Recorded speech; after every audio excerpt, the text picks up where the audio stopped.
네, 오늘 금요성서정과 43번째입니다. 참 선생과 거짓 선생을 분별하라 라는 제목으로 말씀 같이 나누겠습니다. 이번 주 우리 주제는 참 선생이란입니다.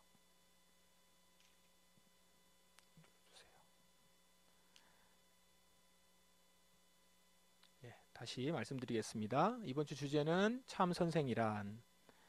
오늘 본문을 통해서 참 선생과 거짓 선생이 어떤 모습인지 그리고 어떻게 분별해야 되는지 우리가 한번 생각해 보는 시간들을 갖고 있는데, 여러분들 말씀 보면서 이 주제를 가지고 본문 하나하나를 좀 보실 수 있으면 좋겠습니다. 구약시대 이스라엘에는 예언자들이 제사장하고 더불어서 선생 역할을 감당했습니다. 우리가 예언자라고 했을 때 예언자 하면 여러분들 어떤 생각이 드십니까? 환상을 보고 때로는 어떤 점쟁이처럼 빙의된 상태에서 미래 일을 예견하고 이렇게 예언자들을 생각할 수도 있는데, 성경에서 예언자는 우선적으로 말씀을 그 시대에 풀어가던 선생님들이었습니다. 예언자로 소명을 받았을 때 직접 하나님께 음성을 듣고 환상을 보기도 하지만 그게 전부는 아니고요. 많은 경우 사람들 앞에서 하나님 말씀을 전하고 가르치는 자다. 이들이 예언자들이었습니다. 오늘 우리 구약 성서 본문에, 성서정과의 본문에 에스겔서 본문인데요. 에스겔에게 그런 하나님께서 예언자들이 있었는데 그 예언자들이 좀 거짓 예언을 하고 있다라는 것을 에스겔에게 고발을 하고 있습니다.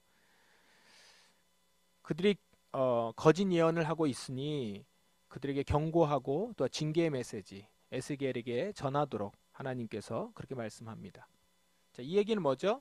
예언자들 중에서 거짓 예언자들이 많이 있었다라는 거죠. 예언자들의 권위가 이스라엘 사회 안에서 매우 높고 큰 영향력을 갖고 있었으니까 아마도 예언자 흉내를 내는 사람들, 그리고 예언자의 권위가 아직 있지도 않음에도 불구하고 그런 권위가 있는 자들이 흉내를 내는 사람들이 좀 있었던 것입니다. 경고의 메시지 안에는 거짓 가르침을 전하고 있는 이들의 모습이 이제 이렇게 묘사가 됩니다. 사람아, 지금 거짓 예언하고 있는 이스라엘의 예언자들을 향해 말하여라. 자기들 마음대로 예언하는 자들에게 말하여라. 너희는 여호와의 말씀을 들어라. 아무것도 본 것이 없이 자기 마음대로 예언하는 어리석은 예언자들에게 재앙이 내릴 것이다. 거짓 선생들은 자기들 마음대로 말을 합니다. 아무것도 보지 못했으면서 마치 본 것처럼 자기 마음대로 예언한다라는 거예요. 그러니까 자기가 이것을 보면서 어떻게 하는 거죠? 다른 사람들과는 달리 자기는 좀 특별하다, 이걸 좀 보이려고 하는 거겠죠. 그러면서 이 예언자들은 마치 자기가 뭘 본 것처럼, 환상을 본 것처럼, 음성을 들은 것처럼 이렇게 자기가 특별한 메시지를 가지고 있다라는 것들을 이 사람들한테 어필을 하면서 그렇게 사람들을 미혹시킨다라는 겁니다. 그렇게 거짓 예언을 하고 있더라는 거예요. 그리고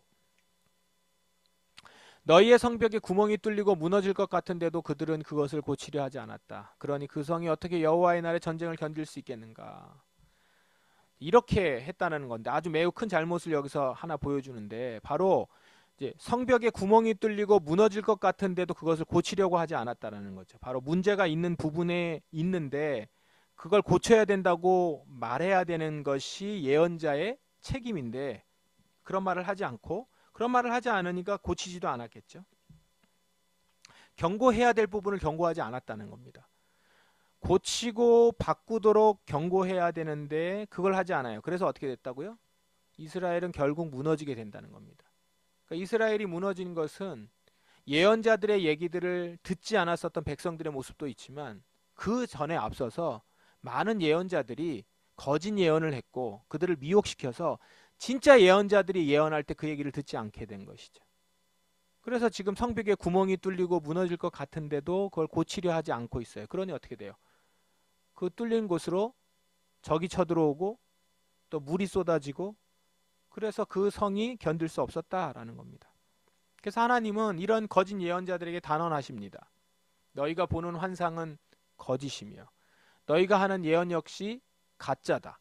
내가 너희를 보낸 적이 없는데도 너희는 내가 말했다고 하면서 자기들 말이 이루어지기를 바란다.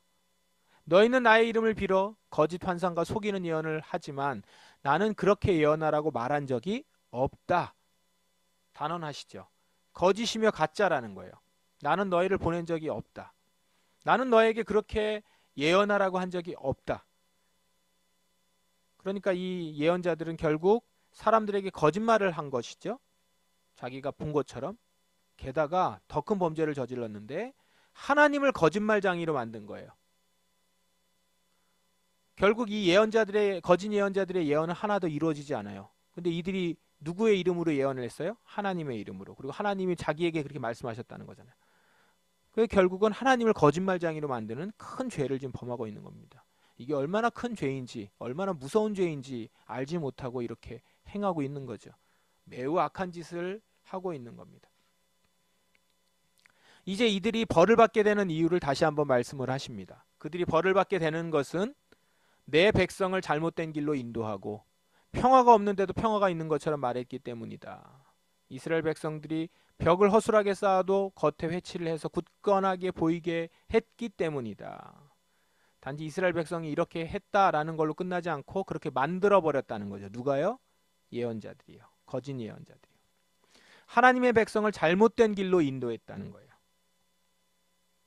하나님의 말씀을 빙자해서 잘못된 길로 인도한 겁니다. 이건 아주 큰 범죄죠. 근데 그렇게 인도하면서 뭐라고 얘기를 했어요?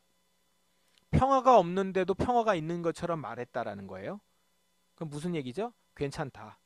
문제없다. 무너지지 않는다. 이렇게 얘기했다는 거예요.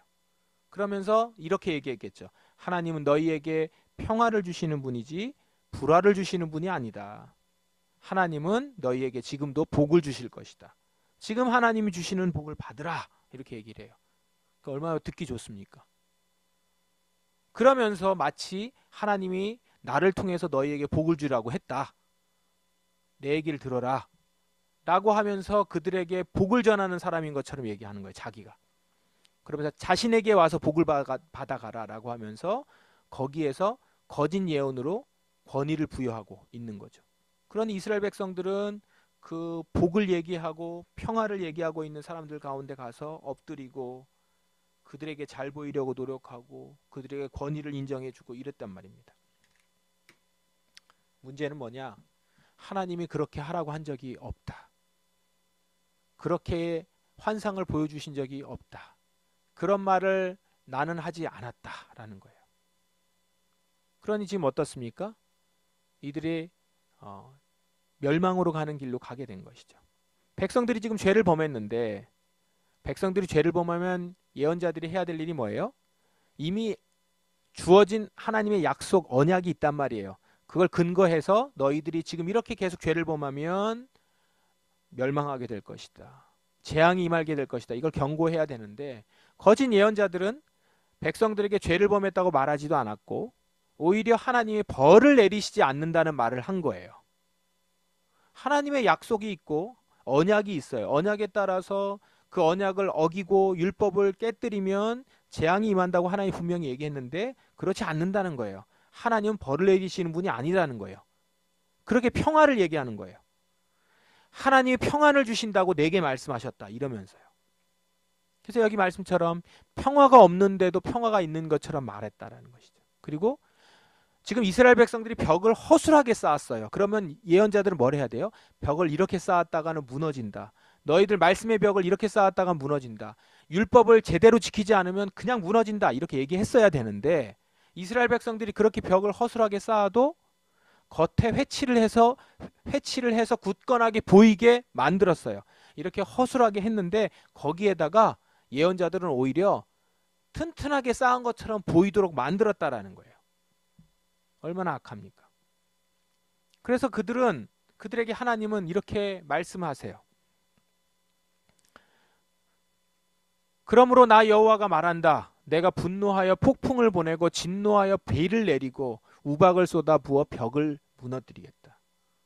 하나님이 그렇게 허술하게 벽을 쌓아놓고도 회치를 해서 튼튼한 벽처럼 보이는 그 벽을 무너뜨리겠다는 거예요. 폭풍을 보내고 비를 내리고. 근데 거기에 보면 두 단어가 반복이 되는 게 있어요. 분노하여 진노하여. 하나님이 분노하고 진노한다는 얘기를 연거푸 거듭 얘기를 하고 있죠. 정말 진노하셨다는 얘기입니다. 매우 심각한 상황이라는 걸 보여주고 있는 것이죠. 이게 왜 심각해졌냐? 예언자의 거짓 때문에 그렇습니다. 예언자의 거짓은 그냥 그 사람의 거짓으로 끝나지 않아요.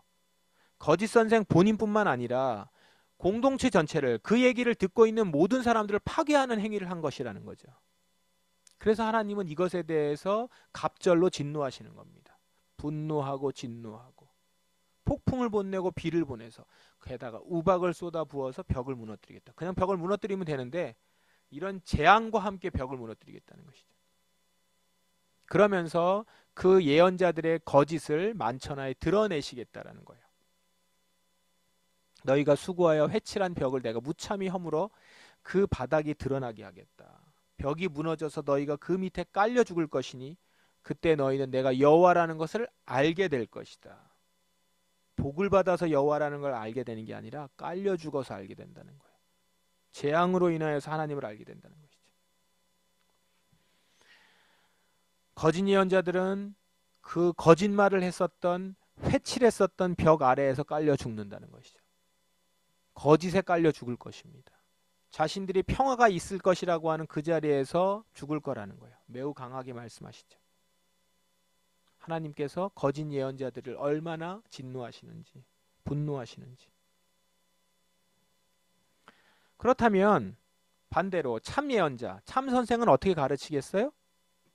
참 선생은 정직하게 그들의 잘못을 분명하게 지적할 거예요. 진짜 예언자는.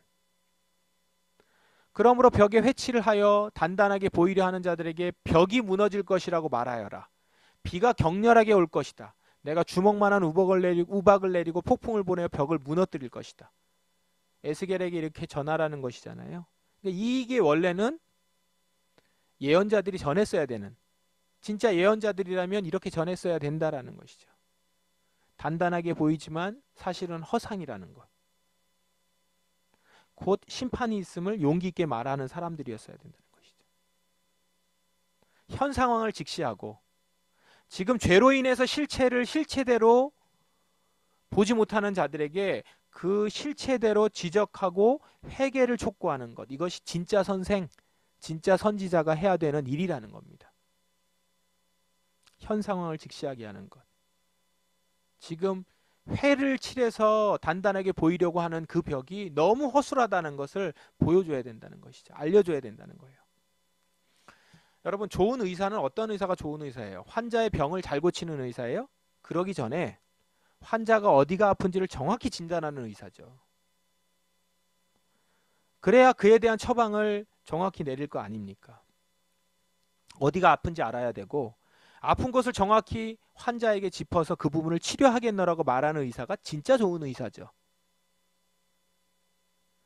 근데 여러분, 아무리 자기가 아파서 갔더라도 그 아픈 곳을 환자에게 말하면 좋아할 환자는 없어요. 그죠? 당신 아프다, 이러다가 곧 죽는다, 이렇게 말하면 좋아할 환자가 없죠.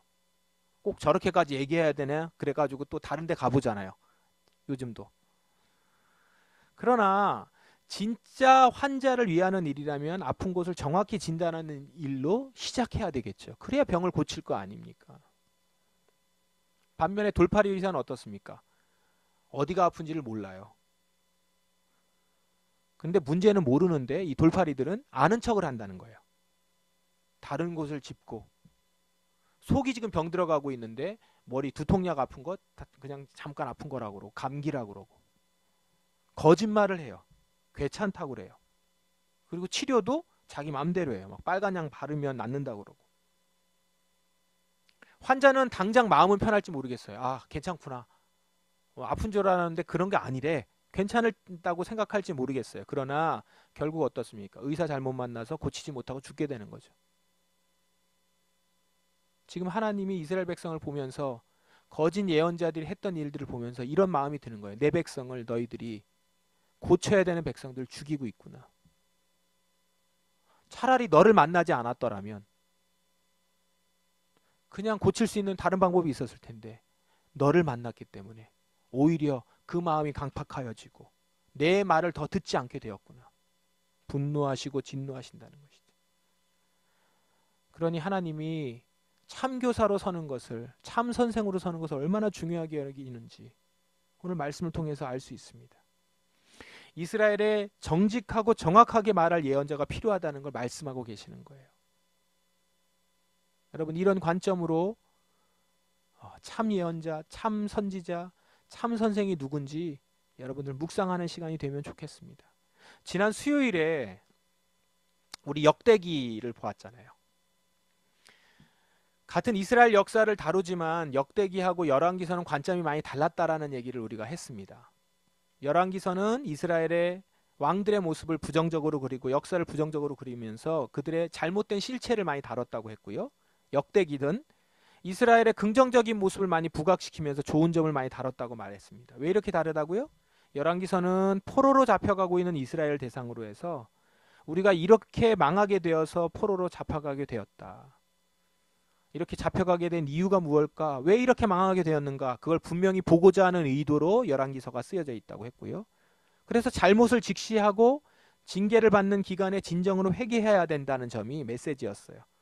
반면에 역대기는 70년의 포로기를 지나고 예루살렘으로 다시 귀환해서 이스라엘 공동체에게 주는 메시지니까 이스라엘 공동체를 재건해야 되는 과정에서 이스라엘에게 하나님 백성으로 다시 일어서자는 격려와 소망의 메시지를 주는 것이었다고 했습니다. 열왕기서의 회개, 역대기서의 축복과 소망. 역사 가운데서 이스라엘에게 이 두 메시지는 모두 다 필요했습니다. 그렇죠? 문제는 시기예요, 시기.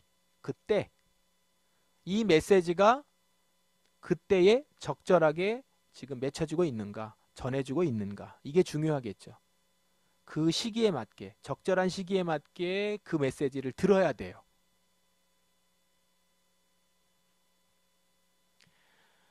자, 이것을 가지고 한국교회에 한번 적용을 해봅시다. 지금 여러분, 한국교회에 필요한 메시지는 어떤 메시지일까요? 열왕기서의 긍정적인 메시지, 열왕기서의 부정적인 메시지입니까? 역대기의 긍정적인 메시지입니까? 어떤 것일까요? 지금 한국교회는 회개 메시지, 열왕기서의 메시지가 더 필요하다라고 확신합니다. 한국교회 역사를 보시면 한국교회 역사 가운데 우리의 분명한 잘못들이 있었단 말이에요. 한국교회에. 그것을 놓고 하나님 앞에서 진정으로 잘못을 인정하면서 우리의 모든 기득권이라든가 권리들을 내려놓고 정말 징계를 받는 자세에서 그렇게 자중의 시간을 보내면서 기도하며 보냈던 시간이 없어요. 여전히 어용신학자, 어용 목회자들이 판을 치고 있고 물량주의, 물질주의는 만연한 모습이에요. 이념과 신앙을 구분하지 못하고 이단인지 정통인지도 모를 혼합주의 신학으로 영적 분별력이 없이 행하는 모습. 그 잘못된 것들을 말함에도 불구하고 그것을 답습하는 교회들이 여전합니다. 강단의 메시지는 여전히 평안과 축복받는 비결을 말하는 메시지들이 큰 교회를 중심으로 계속되고 있고 한 번씩 모여서 대형 집회를 하면서 같이 모이면 그저 옛 부흥을 다시 회복하자면서 예전에 많이 모였던 이것보다 훨씬 많이 모였던 옛 부흥을 회복하자면서 그 시간을 그리워합니다. 저는 이것이 다 거짓 선생들의 메시지라고 생각합니다. 평화롭다, 평화하다, 지금 괜찮다. 지금 벽에다가 계속 회를 칠하고 있어요. 구멍이 나고 성벽이 무너지고 있는데 그리고 허술해져서 곧 무너질 것 같이 보이는데 겉에다가 계속 칠하는 거예요. 이러면 튼튼하게 될 거라고.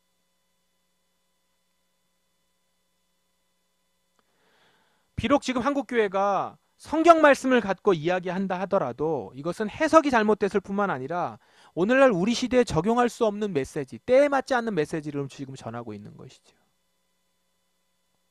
열왕기서의 메시지를 가지고 회개해야 될 때 역대기서의 메시지를 가지고 괜찮다, 회복할 것이다, 재건할 것이다 얘기를 하고 있다는 거예요. 지금 우리에게 필요한 것은 회개요, 하나님 앞에서의 엎드림입니다. 축복과 평안의 메시지가 아니라 회개를 촉구하는 메시지일 거예요.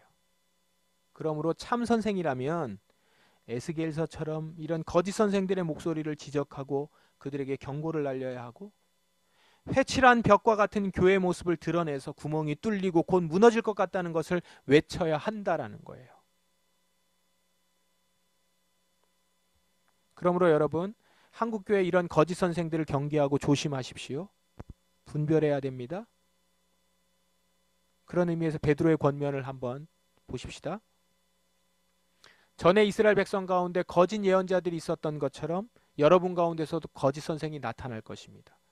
이들은 살며시 여러분 가운데 들어와서 여러분을 잘못된 길로 인도하고 혼란스럽게 만들 것입니다. 또한 그들은 우리를 죄에서 풀어주시려고 피 흘리신 예수 그리스도를 부인하여 스스로 멸망의 길로 달려가고 있습니다. 거짓 선생들의 실체입니다. 여러분에게 거짓을 말하며 이용하는 그 사람들은 여러분이 가진 돈에만 관심이 있을 뿐입니다. 거짓 예언자들은 잘못된 길을 가고 있는 성도들을 진리 대신 하나님께로 돌이키는 일에 관심이 없어요. 노골적으로 거짓말을 일삼고 사람을 호도하고 오직 돈에만 관심하여서 듣기 좋은 말로 평안과 축복을 전합니다. 우리 주님은 이런 거짓 선생들을 반드시 심판하실 것입니다.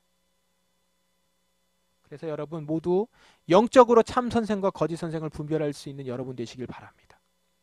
공동체의 선생으로 서 있는 저와 같은 목회자들을 위해서 기도하며 깨어 돌아보셔야 합니다. 그리고 그것은 그렇게 기도하는 것은 곧 여러분 자신을 위한 기도이기도 합니다. 우리는 많은 경우 자기를 부인하고 자기 십자가를 지고 주를 좇기보다는 평탄하고 쉬운 길로 가고자 하는 마음들을 많이 갖게 됩니다. 이럴 때가 바로 거짓 선생에게 속기 좋은 때라는 사실을 기억하면서 날마다 십자가의 복음을 굳게 붙들어야 합니다. 그래서 여러분 시편의 이 시인의 기도가 여러분의 기도가 되기를 바랍니다. 오 하나님, 나의 결백을 변호해 주소서. 강건하지 않는 자들을 향해 내 사정을 변호해 주소서. 거짓말하는 사람들, 악한 사람들로부터 나를 건져 주소서. 모두 다 이렇게 깨어서 주님의 말씀을 보고 듣는 여러분 되시길 바랍니다. 지금 이 시대 한국교회 여러분 한 사람 한 사람 우리에게 주시는 말씀을 말씀대로 듣고 때에 맞는 메시지들을 들으며 이 세상을 말씀에 비추어 직시하시고 그 안에서 참 선생들의 이야기를 듣고 함께 그 가운데 말씀에 동참하며 주의 일들 가운데 있는 여러분 되길 바랍니다. 그래서 말씀대로 듣고 행하는 저와 여러분이 되시기를 주님의 이름으로 축원합니다. 기도하겠습니다. 우리 말씀을 붙들고 주님 앞에 간구하십시다. 주님, 거짓 말하는 사람들, 악한 사람들로부터 저를 건져 주시옵소서. 거짓 선생들을 분별하게 하소서. 우리를 죄에서 풀어주시려고 피 흘리신 예수 그리스도를 부인하여 스스로 멸망의 길을 가는 자들의 소리를 듣지 않게 하소서. 혼란스럽게 말하는 그들의 말 가운데서 거짓을 분별하게 하시고 내 마음 가운데 내 삶 가운데 아프더라도 주님께서 나의 영혼을 위하여서 말씀하시는 일과 교회를 향하여서 말씀하시는 소리를 듣게 하소서. 그렇게 주님 앞에서 우리가 변화되고 성장하는 자들이 되길 원합니다. 다 같이 기도하시겠습니다.